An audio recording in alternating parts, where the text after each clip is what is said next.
যে যারা জুলুম করেছে কেউ বাঁচতে পারেনি।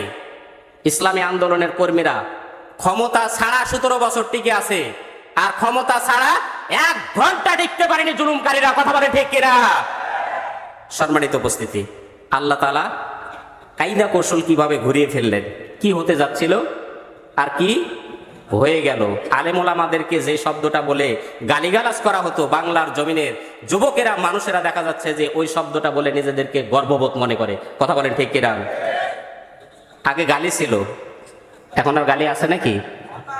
এখন আর গালি নাই, এটা অহংকার হয়ে গেছে। সুবহানাল্লাহ বলেন, আরো জোরে বলেন না সুবহানাল্লাহ।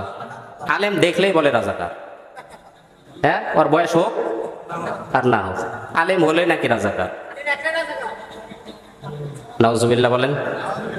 আসলে কারা রাজাকার বা কারা ভালো কারা মন্দ এটা জাতি বুঝতে পেরেছে না?